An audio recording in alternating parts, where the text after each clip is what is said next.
صحیح مسلم کے الفاظ ہیں، اللہ کے نبی اپنی ماں کی قبر پہ جاتے ہیں، آپ کے ساتھ آپ کے صحابہ بھی ہیں۔ اپنی ماں کو آپ نے 6 سال کی عمر میں کھو دیا تھا۔ او لوگوں، یتیم کیا ہوتا ہے یہ کوئی اللہ کے نبی سے پوچھے۔ آپ پیدا ہوئے تو باپ کا سایہ نہ تھا، 6 سال کی عمر میں آپ نے اپنی ماں کو کھو دیا، نہ ماں کا پیار آپ کو ڈھنگ سے ملا، نہ باپ کا سایہ آپ کو ملا۔ آپ تو در یتیم تھے، آپ تو پیدائشی یتیم تھے، آپ سے زیادہ یتیم کا درد کون سمجھ سکتا ہے؟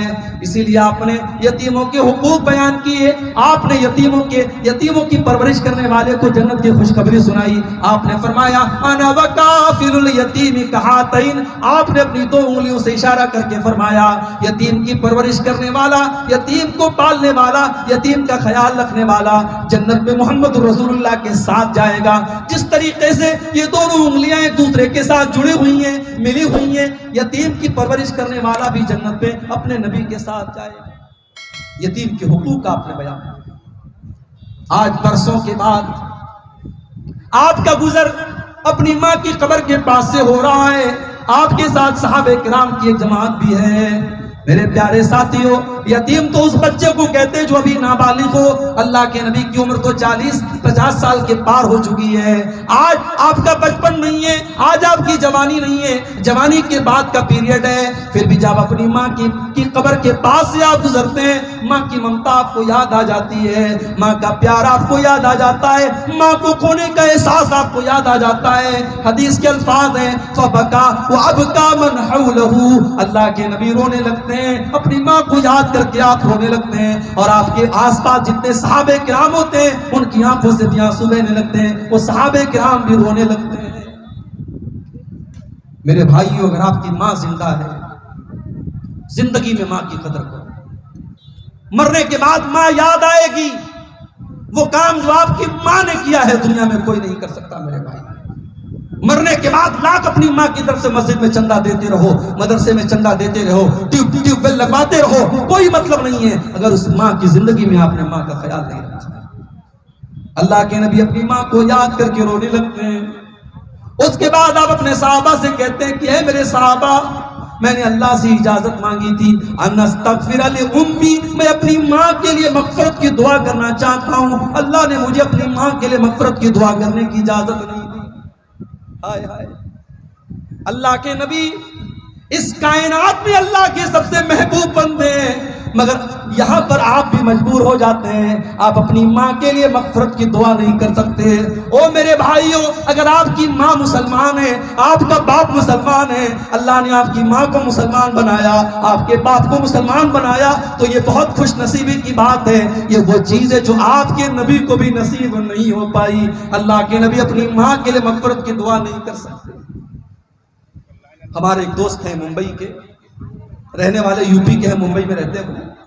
پہلے وہ بیچارے غیر مسلم تھے، اب انہوں نے اسلام قبول کر لیا، بڑا اچھا دعوت کا کام کرتے ہیں، دین کا کام کرتے ہیں۔ کبھی کبھی ان سے ملاقات ہوتی ہے تو میں ان سے پوچھتا ہوں کہ کیا آپ کے ماں باپ بھی اسلام انہوں نے قبول کر لیا، مسلمان ہو گئے؟ میں دیکھتا ہوں ان کی آنکھوں میں آنسو آ جاتے ہیں میرے بھائی، وہ رونے لگتے ہیں اور کہتے ہیں شیخ دعا کیجیے اللہ میری ماں کو ہدایت دے دے، باپ تو مر گیا ہے، ماں زندہ ہے، میں سمجھا رہا ہوں، ماں کو راستے پہ لانے کی کوشش کر رہا ہوں، بس دعا کیجیے اللہ میری ماں کو ہدایت دے دے۔ میرے بھائیوں، ایک اولاد کے لیے اس سے بڑھ کے تکلیف کی کوئی بات نہیں ہے کہ جب وہ اللہ کی بارگاہ میں دعا کے لیے ہاتھ اٹھائے تو اپنی ماں کے لیے دعا نہیں کر سکتا، اپنے باپ کے لیے دعا نہیں کر سکتا، اس سے بڑی بد نصیبی کی کوئی بات نہیں ہے۔ میرے بھائیوں، اگر آپ کی ماں مسلمان ہے، آپ کا باپ مسلمان ہے، یہ بڑی خوش نصیبی کی بات ہے، اللہ کا شکر ادا کیجئے۔ اللہ کے پیارے حبیب فرماتے ہیں میں نے اپنے رب سے اجازت مانگی کہ اے اللہ میں اپنی ماں کے لیے مغفرت کی دعا کرنا چاہتا ہوں، اللہ نے اجازت نہیں دی، اور پھر میں نے اللہ سے اجازت مانگی کہ میں اپنی ماں کی قبر پہ جانا چاہتا ہوں، اپنی ماں کی قبر کو دیکھنا چاہتا ہوں، اللہ نے اجازت دے دی۔ تو اے لوگو، تم بھی قبرستان جایا کرو اور قبروں پر جایا کرو، فَإِنَّهَا تُذَكِّرُكُمُ الْآخِرَةَ، قبرستان جانے سے موت کی اور آخرت کی یاد آتی ہے۔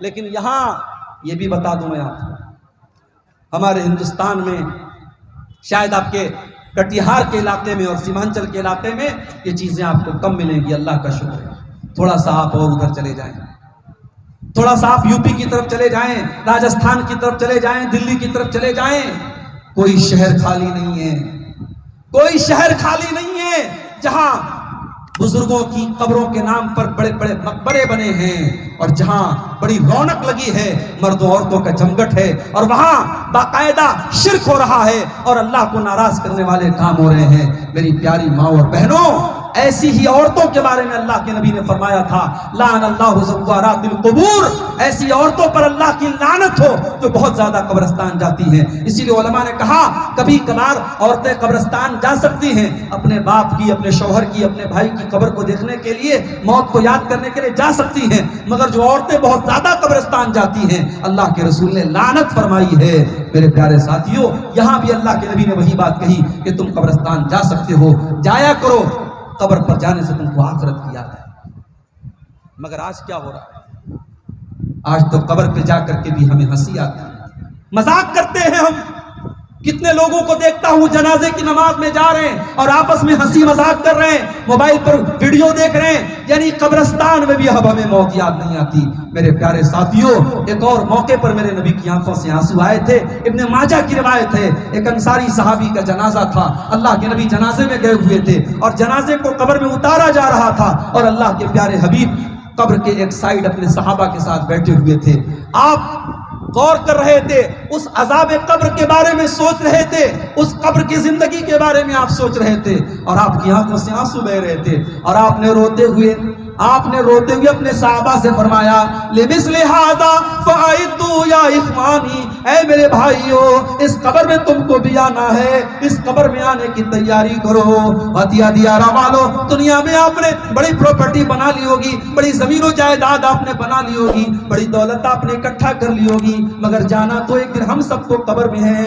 اس قبر میں 2 گز زمین سے زیادہ ہم کو ملنے والا نہیں ہے۔ اس قبر میں نہ بیٹا باپ کے کام آئے گا، نہ بیوی شوہر کے کام آئے گی، نہ بھائی بھائی کے کام آئے گا۔ اس قبر میں ہمارے ساتھ کیا ہوگا؟ میرے بھائیوں، اگر قبر کے بارے میں ہم سوچ لیں تو شاید دنیا کی چیزیں ہمیں مزہ دینا بند کر دیں، دنیا کی لذتیں ہمارے لیے حرام ہو جائیں۔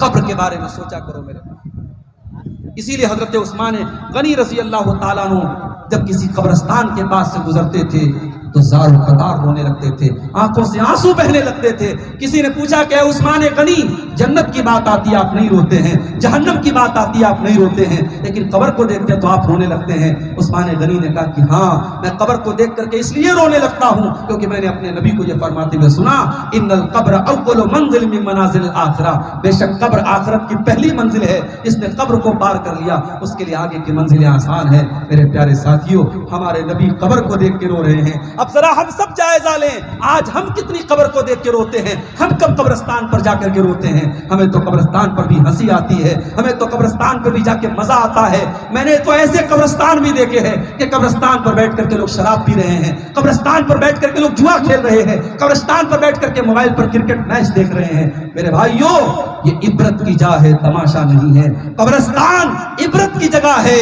بڑے بڑے بادشاہ، بڑے بڑے امیر امراء، بڑے بڑے دنیا میں اپنے آپ کو، اپنی طاقت کا پرچار کرنے والے آج بھی قبرستان میں مرے پڑے ہیں، ان کی ڈیڈ باڈی پڑی ہے جو ہمیں یہ سبق دے رہی ہے، مٹے نامور، مٹے نامور کیسے، اور ان کے نام و نشان کیسے مٹے، مٹے اہل شان کیسے کیسے، کس طریقے کے بڑے بڑے شان والے قبر میں منو مٹی نیچے دفن ہو گئے۔ میرے پیارے ساتھیوں، اللہ کے نبی قبرستان کو دیکھ کر اور قبر کو دیکھ کر کے ایک اور موقع پر اللہ کے نبی کی آنکھوں سے آنسو آیا تھا۔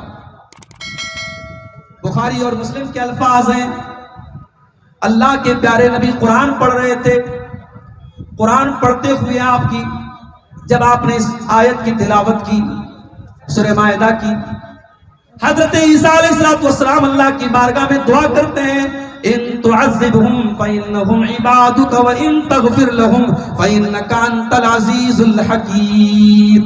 اے اللہ، اگر تو اپنے بندوں کو عذاب دے گا تو یہ تیرے بندے ہیں، اور اگر تو معاف کر دے گا، اے اللہ تجھ سے کون حساب لینے والا ہے؟ تو تو بڑا طاقت والا ہے، تو تو بڑا حکمت والا ہے، تو جس کو چاہے معاف کرے، جس کو چاہے پکڑ لے، کون تجھ سے حساب لینے والا ہے؟ یہ حضرت عیسیٰ علیہ السلام نے اپنی قوم کے لیے دعا کی تھی۔ اس کے بعد اللہ کے نبی سورہ ابراہیم کی آیت کو پڑھتے ہیں، ابراہیم علیہ السلام اللہ کی بارگاہ میں دعا کرتے ہیں،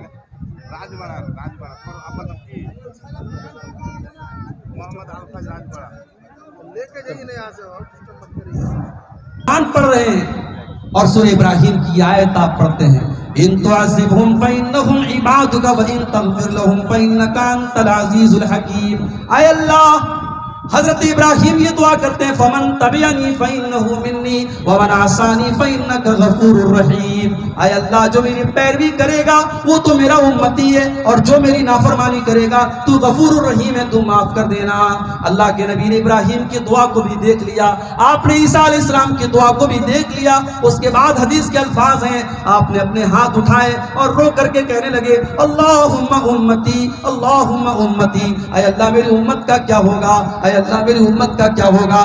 حضرت جبریل علیہ السلام آتے ہیں اور آ کر کے سوال کرتے ہیں اے محمد صلی اللہ علیہ وسلم آپ کیوں رو رہے ہیں، آپ کی آنکھوں سے آنسو کیوں بہ رہے ہیں. اللہ کے نبی فرماتے ہیں میں اپنی امت کے انجام کے بارے میں سوچ کر کے رو رہا ہوں، میں یہ سوچ کر کے رو رہا ہوں کہ آخرت میں میری امت کا انجام کیا ہوگا. اللہ نے حضرت جبریل کے ذریعے اپنے نبی کو یہ پیغام بھیجا انا سنردیک فی امتک ولا نسوءک. اے نبی، ہم آپ کی امت کے بارے میں آپ کو خوش کر دیں گے، آپ پریشان نہ ہو، آپ کی امت کا بیڑا پار ہو جائے گا. اگر آپ کی امت توحید پر رہے گی، آپ کی امت ایمان پر رہے گی، اے نبی ہم آپ کی امت کے بارے میں آپ کو خوش کر دیں گے. میرے پیارے ساتھیوں، اللہ کے نبی اپنی امت کے لیے رو رہے ہیں.